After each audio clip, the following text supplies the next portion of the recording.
Hello friends, welcome to my channel. ఈరోజు ఈ వీడియోలో నేను పొట్టు పెసరపప్పుతో కర్రీ అయితే చేయబోతున్నాను. ఈ పప్పునైతే ఎలా తయారు చేస్తారంటే, పెసర్లు ఉంటాయి కదా, గ్రీన్ గ్రామ్, అవి తీసుకొని రోస్ట్ చేస్తారు. డ్రై రోస్ట్ చేసిన తర్వాత డ్రై రోస్ట్ చేసుకున్న పెసర్లని మనం విసురాయిలో వేసి పప్పు రెడీ చేస్తారన్నమాట.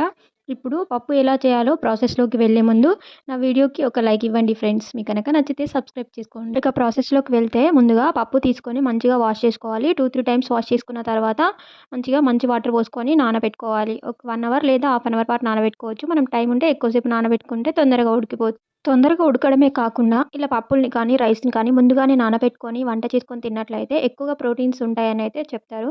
అందుకని నేను కూడా అలాగే ఏదైనా వంట చేసేటప్పుడు ఇలా పప్పులు కానీ, రైస్ కానీ చేసేటప్పుడు ముందుగానే నానబెట్టి ఇక్కడ ఒక కుక్కర్ తీసుకొని అందులోకి ఆయిల్ యాడ్ చేసుకొని, అందులో ఆవాలు, జీలకర్ర, మెంతులు వేసి అవి కొంచెం ఫ్రై అయిపోయిన తర్వాత పచ్చిమిర్చి, ఆనియన్స్ వేయాలి. ఇవి కొంచెం ఫ్రై అయిపోయిన తర్వాత ఇందులోకి కొంచెం మెంతికూర యాడ్ చేస్తున్నాను. ఇదైతే ఆప్షనల్ అండి. మెంతికూర వేస్తే ఇంకా ఎక్కువగా ప్రోటీన్స్, ఫైబర్ ఉంటుంది కాబట్టి యాడ్ చేశాను.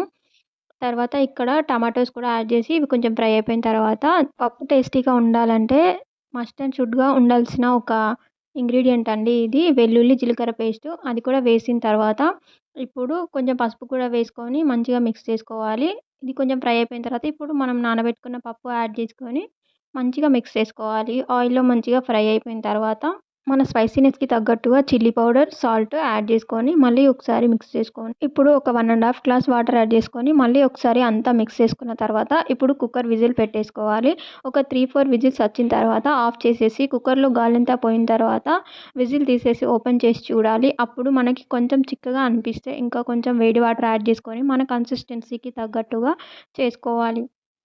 ఇప్పుడు కొంచెం కొత్తిమీర వేసుకొని మళ్ళీ కొంచెం ఉడకనిచ్చుకోవాలి. కరివేపాకు ఉంటే వేసుకోవచ్చండి, చాలా బాగుంటుంది టేస్ట్. నా దగ్గర అయిపోయింది అందుకని వేయలేదు.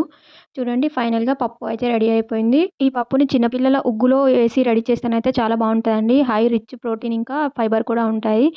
ఎంతో హెల్తీ ఇంకా టేస్టీ అయిన ఈ పప్పుని మీరు తప్పకుండా ట్రై చేయండి. ఈ వీడియోకి ఒక లైక్ ఇవ్వండి. బాయ్.